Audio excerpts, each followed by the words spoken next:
Écoutez, bienvenue à tous, bonjour. Bienvenue à ce webinaire organisé par Linkso en collaboration avec Sofinco. Je me présente, je suis Olivia Grondin, Event and Content Manager chez Linkso. Et aujourd'hui, je serai votre animatrice auprès de Carole de Linkso et Alex de Sofinco. Donc, on est ravis de vous accueillir pour cette session accélérée de 3 de crédit avec Linkso, le modèle Sofinco. C'est le sujet central de notre webinaire, mais vous verrez, nous aurons également des informations sur les autres cas d'usage possibles avec les services que propose Linkso. Donc, avant de commencer, je souhaite bien évidemment laisser nos deux intervenants se présenter. Et Carole, honneur aux dames. Merci Olivia. Euh, je suis Carole Torion. Moi, je suis responsable de l'équipe en charge des grands comptes chez Linkso. Et Alex. Merci Olivia, merci Carole. Donc moi c'est Alex Delmont et je suis data analyst chez Sofinco depuis 4 ans maintenant. Ok, merci pour cette rapide présentation. Donc, on va attaquer le vif du sujet. Sans plus attendre, je vais passer la main de nouveau à Carole pour une introduction. Un petit rappel sur ce qu'est l'open banking et où se situe Linkso dans cet écosystème pour ceux qui ne nous connaissent pas. Carole. Oui, merci Olivia. Alors effectivement, pour démarrer ce webinaire, on a pensé remettre l'église au milieu du village en expliquant le concept central de l'open banking. C'est un concept très large dans lequel on a plusieurs notions, mais de notre côté, l'éclairage central qu'on positionne sur l'open banking, c'est vraiment de mettre le consommateur au centre de ces données financières. Donc, ce qu'est l'open banking en 2 mots, c'est le partage des données financières d'un consommateur avec son accord à un tiers, à un acteur du secteur financier, tel qu'une fintech. Voilà la définition qu'on pourrait en tirer. Ce qu'il faut retenir, c'est que l'open banking, ça permet au client de d'avoir plus de contrôle sur ses données financières. C'est vraiment lui qui va choisir à quel tiers, à quel acteur il va permettre d'accéder à ces données. Donc c'est vraiment le cœur le cœur du réacteur, c'est vraiment le consommateur qu'il a avec l'accès à l'open banking. Maintenant, dans l'écosystème de l'open banking, on a plusieurs acteurs financiers. Linkso fait partie des acteurs pionniers en France. C'est une entreprise qui a été fondée en, en 2010 et qui, la première, a proposé une application de gestion des finances personnelles, application Linkso, qui permet de mieux gérer ses finances à travers les données issues de l'open banking. C'est une application qui a eu plus de 4 millions d'utilisateurs. Et aujourd'hui, Linkso, c'est une entreprise qui fait partie du groupe Crédit Agricole, dont l'objectif, les missions, sont de proposer des solutions adaptées aux besoins de nos clients issus de l'open banking. Donc voilà un peu la place qu'occupe Linkso aujourd'hui dans cet écosystème de l'open banking. Maintenant, l'open banking, ce n'est pas un seul produit, ce n'est pas non plus un seul service. Il y a une multitude de services qui sont disponibles aux utilisateurs dans ce concept de l'open banking. Aujourd'hui, on va en présenter 2. Le service d'initiation de paiement. Donc, le service d'initiation de paiement, qu'est-ce que c'est? C'est la possibilité de payer par virement depuis le compte bancaire qu'on choisit en quelques clics à travers un parcours de paiement très fluide. Ce parcours de paiement, il peut se décliner sur différents cas d'usage. Par exemple, si Axel veut payer ses vacances prochaines d'été sur un site e-commerçant, il peut le faire depuis l'initiation de paiement. On a des sites de croisiéristes qui proposent des paiements par initiation de virement. Alors pourquoi? Parce que côté client, c'est très intéressant. Il n'y a aucune saisie à faire. L'utilisateur est déjà préenregistré, donc Il n'y a pas d'IBAN, pas de RIB, aucune donnée à saisir. C'est pour ça que le parcours client est très fluide. Et puis côté commerçant, ça a aussi son intérêt, on le verra un peu plus tard, mais la fraude est réduite, les frais sont réduits sur l'initiation de virement, et puis en termes de chargeback coût impayé, on a quasiment aucune contestation possible puisque l'utilisateur, pour faire son virement, doit s'authentifier. Donc voilà, ça c'est le premier service qu'on évoquera aujourd'hui. Et puis le deuxième qui va concerner l'octroi de crédit, mais aussi d'autres cas d'usage, c'est l'agrégation de comptes. Donc ça, c'est un service qui va permettre aux utilisateurs d'avoir une vue 360 sur l'ensemble de leurs comptes bancaires, de leurs données financières. Euh, ce second service d'accès aux comptes, il a plusieurs cas d'usage. On va en citer quelques-uns et puis je donnerai la main à Alex pour présenter le cas d'usage d'octroi de crédit. Mais avant de te passer la main, Alex, plusieurs cas d'usage peuvent être intéressants avec l'agrégation. Le premier, ça va être le processus de KYC. Donc, c'est un processus qui est réglementé dans lequel les entreprises vont s'assurer de l'identité du client. Ce processus de KYC, il peut être un peu fastidieux parce qu'il va falloir analyser toute une série d'informations, collecter toute une série de données.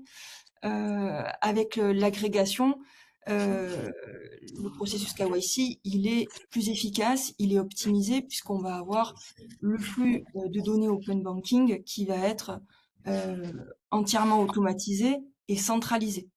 Donc ça, c'est un cas d'usage intéressant pour l'open banking. Le second cas d'usage qu'on peut évoquer, ce sont les éditeurs de logiciels financiers ou comptables. Alors là, le besoin, il est un peu différent.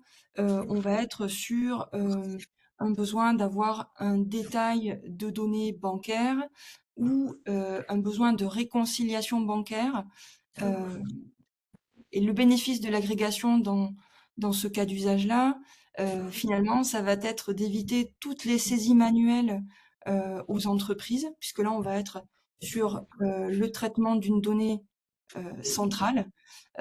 C'est aussi avec l'agrégation la possibilité pour ces éditeurs de logiciels d'avoir une donnée qui soit rafraîchie régulièrement, une donnée très enrichie. Donc il y a vraiment un gain fort pour ce second cas d'usage. Et puis le troisième cas d'usage, évidemment, c'est l'octroi de crédit. Mais je pense qu'Alex en parlera mieux que moi. Donc Alex, si tu es d'accord, je te donne la parole. Merci Carole. De mon côté, je vais commencer peut-être par une courte présentation de notre entreprise. Donc pour ceux qui ne nous connaissent pas, CAPFM, dont Sofinco est la filiale française, c'est un des leaders français du crédit à la consommation. Nous accompagnons les transformations de la société en finançant les projets de consommation de nos clients depuis plus de 70 ans maintenant. Donc nous sommes une société qui est présente dans 19 pays, avec une gamme complète de produits et de services personnalisés sur l'ensemble des canaux de distribution, comme par exemple du crédit amortissable, du crédit renouvelable, on a aussi du leasing ou du rachat de crédit. Sofinco va financer des biens sur deux grands circuits principaux. Donc le premier, ça va être le B2C, le circuit court, sur lequel le client va passer directement par le site sofinco.fr ou par une agence pour demander un crédit chez nous. Et le deuxième, ça va être le B2B, le circuit long, où Sofinco, du coup, finance un bien à un particulier par l'intermédiaire d'un partenaire, comme par exemple Ikea ou Darty. Pour illustrer, si un client souhaite s'acheter un iPhone à la Fnac, il peut pour cela demander directement au magasin ou sur le web un crédit qui va être du coup financé par Sofinco. Et à côté de ça, nous sommes également un acteur majeur sur éco-rénovation, donc tout ce qui va être crédit en faveur de la transition énergétique. En 2021, nous avons décidé de franchir le pas et d'intégrer l'open banking à nos parcours, notamment du coup en utilisant Linkso. Il y a plusieurs raisons qui ont guidé ce choix. La première, c'était la sécurisation du parcours. Donc, comme l'a dit Carole, l'open banking nous permet d'avoir une vision à 360 degrés des informations financières du client. Et donc tout ceci, ça va augmenter automatiquement la fiabilité de nos règles d'octroi et de nos contrôles antifraude. Là où jusqu'à maintenant nous nous basions sur des données déclaratives qui étaient corroborées par le client par des pièces justificatives, nous avons aujourd'hui accès à un historique complet de ces données qui sont pré-traitées pour être utilisées, entre autres dans nos calculs, par exemple, de la solvabilité. La deuxième raison qu'on peut mettre en avant, ça va être l'automatisation des traitements. L'open banking, ça nous permet, comme j'ai dit, de remplacer des contrôles effectués jusqu'à maintenant par le conseiller de façon manuelle par des contrôles qui vont être automatiques et réalisés directement par notre moteur de règles. Et enfin, la troisième raison à l'origine de ce choix, ça va être évidemment l'amélioration de l'expérience client. La création de nouveaux parcours digitaux, nativement open banking, et l'automatisation des process de décision dont j'ai pu parler juste avant, ça permet de donner une réponse définitive à notre client beaucoup plus rapidement, et ainsi ça améliore automatiquement son niveau de satisfaction vis-à-vis de Sofinco. OK, merci, Carole, merci Alex pour, ces 2 belles introductions.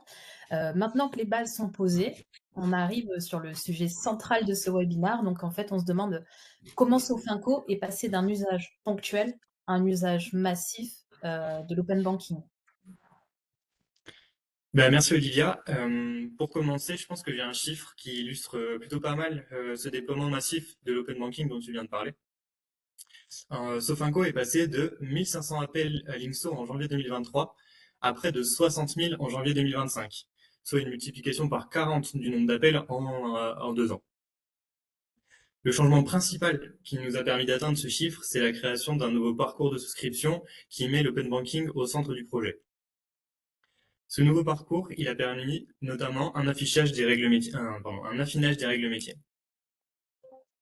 Donc en effet, là où avant, comme j'ai pu expliquer en introduction, le client il devait remplir des champs à la main concernant ses informations financières, comme par exemple son loyer, ses charges, ses revenus, euh, et ensuite les valider en fournissant des justificatifs en cas de réponse de principe favorable. Maintenant, il peut et il doit passer par différents connecteurs, dont Linkso, qui vont nous permettre d'aller chercher à la source ces données.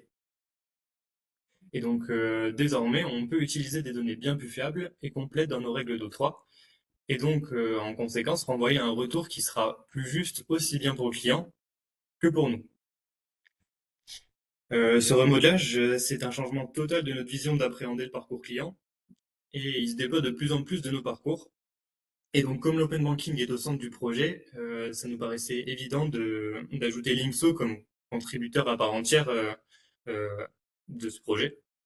Et donc, on a intégré Linksio dans nos réflexions sur le développement de ce parcours et l'intégration de l'open banking. Je vais peut-être passer la main à Carole pour la suite. Oui, merci Alex pour ce retour d'expérience sur l'intégration de l'open banking dans votre parcours d'octroi de crédit. C'est super intéressant d'avoir ce retour d'expérience avec ton témoignage. Effectivement, à t'écouter, on voit bien la progression importante de l'utilisation de l'open banking depuis ces quelques dernières années. Et là, le message que j'aimerais appuyer peut-être, c'est que le parcours que présente Alex, c'est vraiment un parcours qui a été fait étape par étape. On n'est pas sur un mode Big Bang projet où l'open banking a été mis en place de manière écrasante. Au contraire, il y a eu vraiment un monitoring, des étapes pour s'assurer de chacun des paliers pour maintenir la qualité de service pour les clients. Donc ça a été la démarche du modèle que présente Alex avec Sofinco. Et c'est aussi une démarche qu'on pousse aussi en interne côté de Linkso quand on a de nouveaux clients. Donc vraiment, souvent on a ces questions côté équipe relation client, de nouveaux commerçants qui peuvent être un peu effrayés en se disant oui, alors l'open banking, ça peut bousculer nos habitudes, nos process existants, le parcours de paiement. Donc on voit bien qu'on touche un peu, qu'on touche au nerf hein, de la guerre avec ce parcours client et ce parcours de paiement. Et en fait, le notre conseil, notre démarche côté Linkso quand on a ce type d'inquiétude, les commerçants, c'est vraiment d'initier un atelier exploratoire en demandant à nos équipes de provoquer un premier échange. Il n'y a aucun engagement, hein, c'est vraiment un échange pour pouvoir confronter finalement les craintes, les questions que les commerçants ont sur l'open banking dans leur cas d'usage à eux, parce qu'il y a l'octroi de crédit, mais il y a d'autres cas d'usage. Et en fait, en provoquant cet atelier exploratoire, on peut vite confronter les craintes et les questions que peuvent avoir nos clients avec la réalité du marché et les solutions qui sont disponibles. Donc voilà un peu le conseil que je pourrais donner. Ne pas hésiter à provoquer cet atelier exploratoire. Et puis surtout, euh, tester. Hein, tester. On a aussi des propositions de POC. Alors, le terme peut être un peu technique, mais l'idée, c'est de tester, hein, de tester un concept avec une petite échelle avant de se lancer sur un gros démarrage. Merci Alex pour ces insights très concrètes sur l'évolution de Sofinco et bien, merci aussi à toi Carole pour tes interventions. Donc là, on voit bien que l'open banking a été un véritable levier de transformation pour Sofinco sur ces dernières années. Maintenant, ce qui serait intéressant de savoir, c'est quels sont été les bénéfices concrets de cet usage massif de l'open banking pour Sofinco. Alex, tu peux peut-être nous en dire un peu plus sur les retours d'expérience, les KPIs, les impacts sur l'expérience client? Oui, complètement. Effectivement, de prime abord, l'open banking semble bénéfique pour tout le monde, sauf peut-être pour les fraudeurs, mais encore faut-il pouvoir le confirmer. Et donc pour ça, de notre côté, nous avons identifié plusieurs KPI pour suivre le déploiement de l'open banking et du nouveau parcours dont j'ai parlé tout à l'heure. Le premier d'entre eux, ça va être la couverture. Donc nous n'avons pas encore finalisé notre déploiement à 100%, mais on constate d'ores et déjà que l'adhésion de nos clients à l'open banking est bonne, voire même très bonne, car ils perçoivent son intérêt pour fluidifier leur expérience client. La couverture open banking de nos parcours va évidemment continuer de fortement s'accroître, et donc l'objectif à terme, c'est que l'immense majorité de nos clients puissent bénéficier de l'open banking, et des travaux sont donc en cours du côté de nos équipes techniques pour atteindre ce but. Le deuxième KPI, ça va être l'impact sur la production et sur le risque. Le but de toute entreprise de crédit à la conso et peut-être même de toute entreprise tout court, ça va être de maximiser la production tout en minimisant les risques. Donc automatiquement, ces deux indicateurs sont clés dans notre suivi de l'open banking. Je ne vais pas rentrer dans le détail de chiffres qui doivent rester en interne, mais la production comme le risque sont à des niveaux très bons sur les dossiers qui passent par l'open banking aujourd'hui. Donc nous sommes très satisfaits de ce point également. Et enfin, le dernier KPI qu'on va suivre tout particulièrement, ça va être la satisfaction du client. Le nouveau parcours client, il a permis de réduire fortement le temps de réponse moyen, ce qui est forcément bénéfique pour le client. En effet, plus la réponse elle est rapide, plus vite le client il est fixé, et donc plus vite il peut être à jour dans ses projets, savoir ce qu'il va faire, et ainsi de suite. Donc cette amélioration de l'expérience client, elle se traduit d'ailleurs, comme on a pu constater, dans des retours comme certains que je peux vous partager ici. On a eu par exemple comme retour des services très réactifs et simples d'utilisation, services rapides et efficaces, ou encore le process qui est digitalisé de bout en bout est très bien fait, donc satisfaction totale. Donc comme vous le voyez, ce sont des retours qui sont quand même très positifs.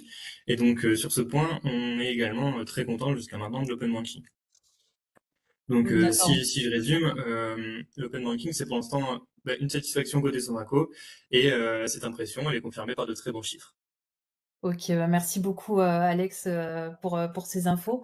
On voit donc que l'open banking a permis à Sofinco de gagner en efficacité, en satisfaction client et en réduction des risques, mais l'open banking se limite pas seulement aux grands acteurs comme Sofinco. Voilà, quels sont les bénéfices pour tous les acteurs, quelle que soit leur taille? Donc, Carole, je pense que tu pourrais nous expliquer un petit peu comment Linkso accompagne ses clients, petits ou grands, pour tirer parti de l'open banking dans leur parcours d'octroi de crédit. Oui, Olivia, merci pour cette question. Effectivement, le modèle que présente Alex de Sofinco est plutôt à grande échelle, hein. On est sur un modèle d'un leader du marché sur l'octroi de crédit. Mais l'open banking peut s'appliquer à toute échelle, à différentes tailles de commerçants.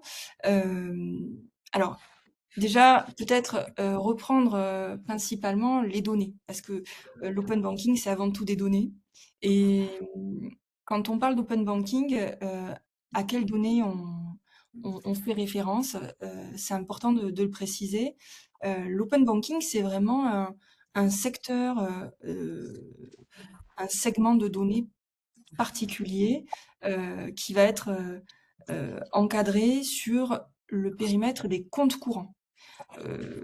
Vraiment, quand on parle d'open banking, on est vraiment sur ce type de données-là.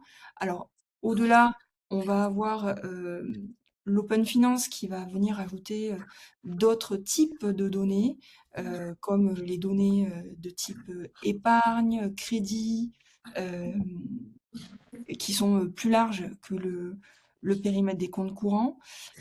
Mais sur la partie réglementée, on est vraiment sur l'open banking aujourd'hui, qui est dédié aux comptes courants. Alors, le bénéfice, tu posais la question, Olivia, quel est le bénéfice pour les commerçants, petits ou grands? Un des bénéfices qui ressort de manière vraiment systématique, c'est l'automatisation du traitement. Automatisation du traitement des données. Je crois que tous les clients tirent un bénéfice important de l'open banking avec cette automatisation. Alors, c'est peut-être pas très parlant. Avec un exemple, c'est toujours plus facile d'appréhender ce concept-là.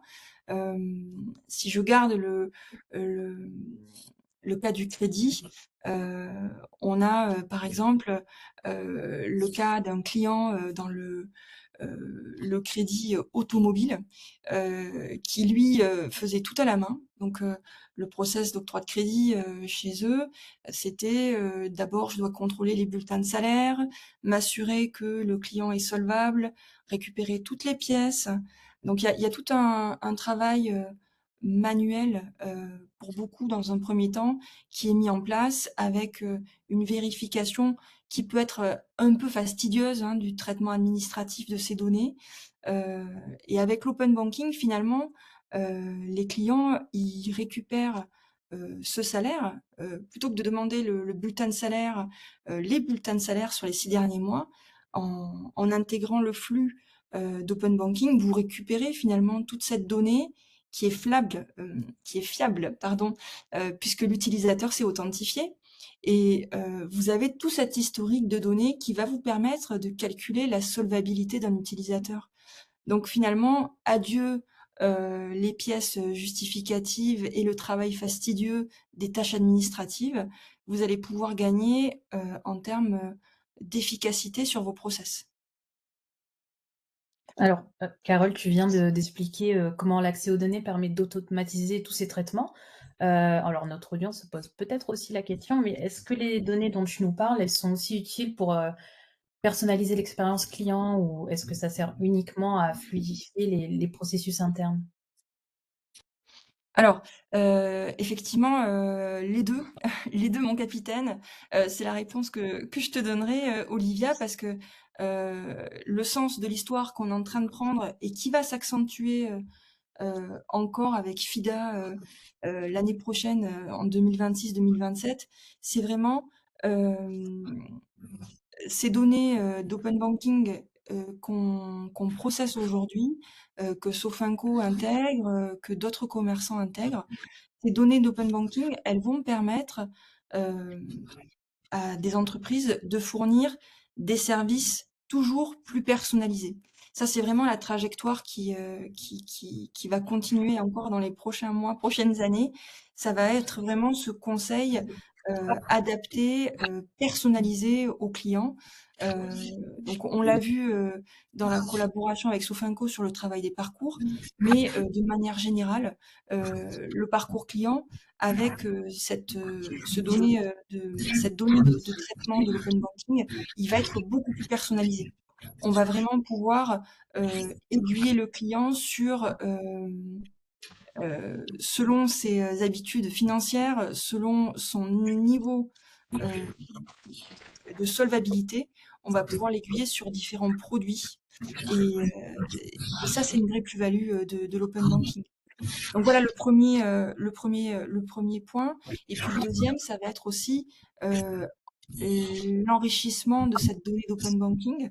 Aujourd'hui, Linkso, c'est pas uniquement un réceptacle des données de l'open banking. Il y a un vrai traitement, un vrai travail des données qu'on processe et qu'on vient enrichir pour mettre à disposition des données avec une plus-value apportée par Linkso sur ces données issues de l'open banking. Donc la plus-value, par exemple, qu'on apporte, ça va être la catégorie d'opération. La catégorie d'opération qui va venir justement faciliter l'automatisation des process. D'accord, Carole, du coup, par rapport à tout ce que tu viens de nous dire, est-ce qu'on peut imaginer que cet enrichissement de données, permet aussi d'anticiper les besoins des clients? Par exemple, en détectant des moments clés comme le meilleur moment pour proposer un crédit? Oui, ça peut être ça, effectivement, ça va permettre en fait de remonter la chaîne côté commerçant.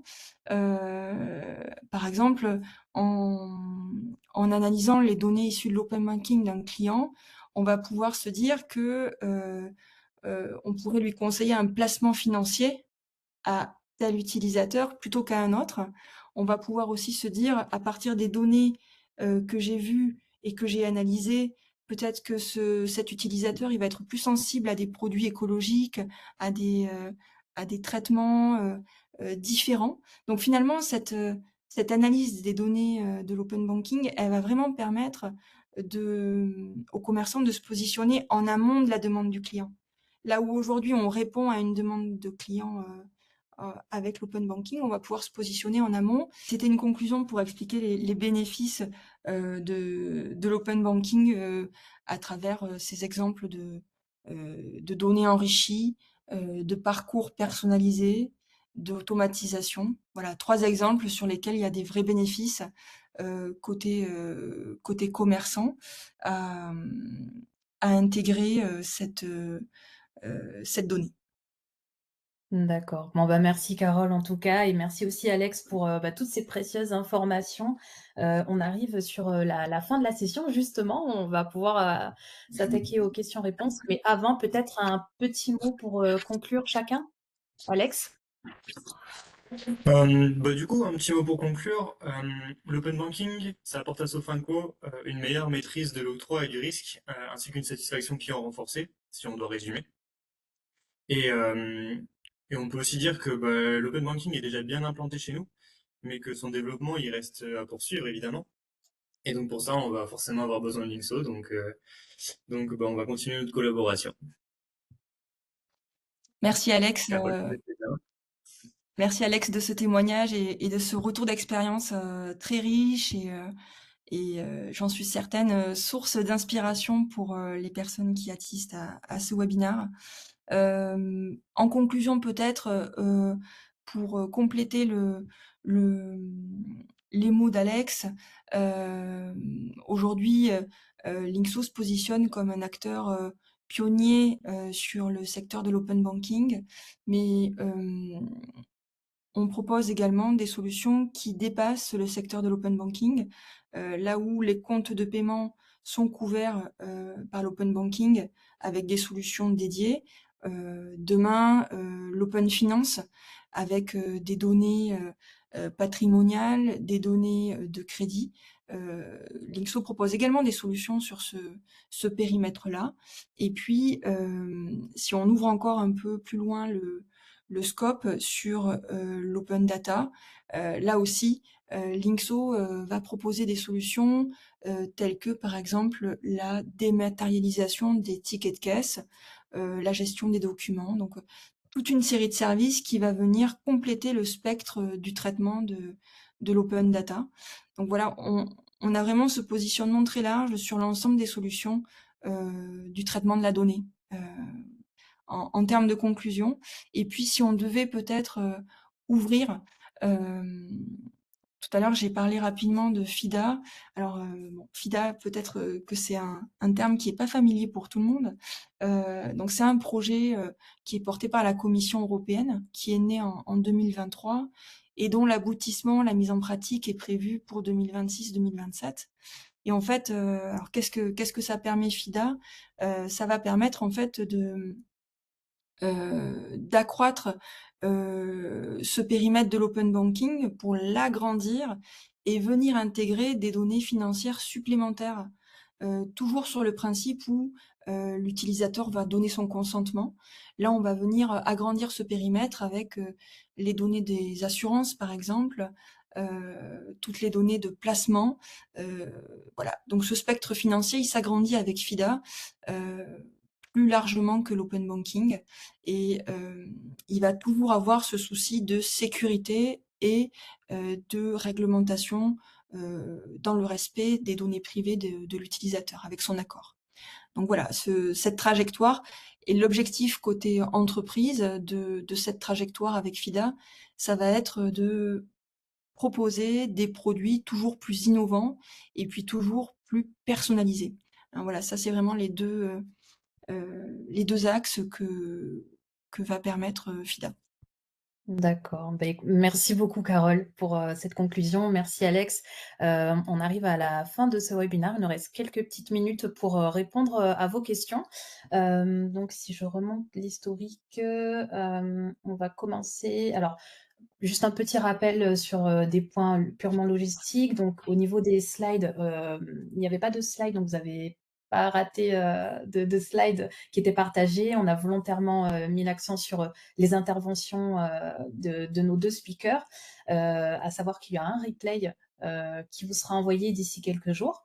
Ensuite, au niveau des autres questions, alors ça s'adresse plutôt à Alex, je pense. Alors, il y a une question qui dit on est à quel rate de couverture à date? C'est vrai que tu avais présenté un bon taux de couverture. Après, bon, on a certaines questions, évidemment, peut-être que certaines données sont confidentielles. Donc, voilà, à vous deux, hein, Alex, Carole, de voir jusqu'à quel niveau vous pouvez répondre par rapport à tout ça. Bah, du coup, pour répondre à celle-là, justement, malheureusement, je vais pas pouvoir donner de chiffres, mais je peux juste me contenter de dire qu'on est sur un bon taux de couverture encore, même si on n'est pas à 100%. Malheureusement, le chiffre précis, ça va être confidentiel, donc désolé. Pas de souci, ça se comprend totalement. On a une autre question qui sera peut-être du même acabit. Alors, on demande, bonjour, c'est Charles qui nous demande ça. Bonjour, quel est le taux d'adoption du coup de l'open banking? Bah, même principe, désolé. Voilà. Ok, pas de souci. On aura une autre question, donc aussi pour Alex. Dis donc, Alex, tu as la cote. Alors, comment vous avez intégré les données envoyées par Linkso pour faire une analyse du profil emprunteur? Alors ça, on va les utiliser de deux manières différentes. Pareil, je vais pas pouvoir rentrer trop dans le détail, mais dans l'idée, Bien la sûr. première manière, ça va être de les utiliser pour construire un score d'octroi. Et la deuxième, ça va être d'aller plus dans le détail et de créer des règles spécifiques en rapport avec certaines données précises qui vont être récupérées par Nixo. Donc, pour résumer de manière principale, un score et des règles d'octroi. Ok, bah, très bien. Et je crois qu'on a fait le tour des questions. Et puis, allez, une dernière question. Alex, du coup, quel conseil tu donnerais à un acteur qui souhaite se lancer dans l'open banking, mais qui hésite encore à franchir le pas aujourd'hui? Bon, alors, je vais peut-être répéter un petit peu ce qui a été dit pendant la session, mais globalement, nous, on est très satisfaits de l'open banking. Donc, du coup, déjà, je dirais de ne pas hésiter à se lancer.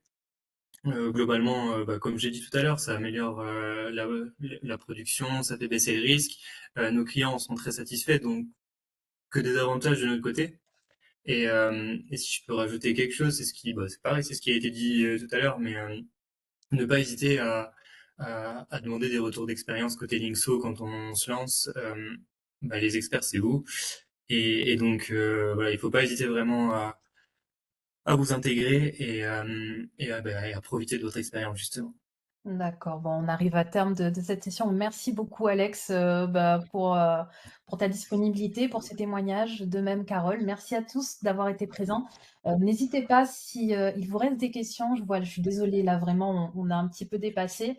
N'hésitez pas à nous contacter directement. Vous avez nos adresses, dans les différents emails qu'on vous a envoyés et de toute façon, vous recevrez un email très bientôt de notre part, avec, le replay de cette session. Donc encore merci à tous et il ne me reste plus qu'à vous souhaiter une très belle journée.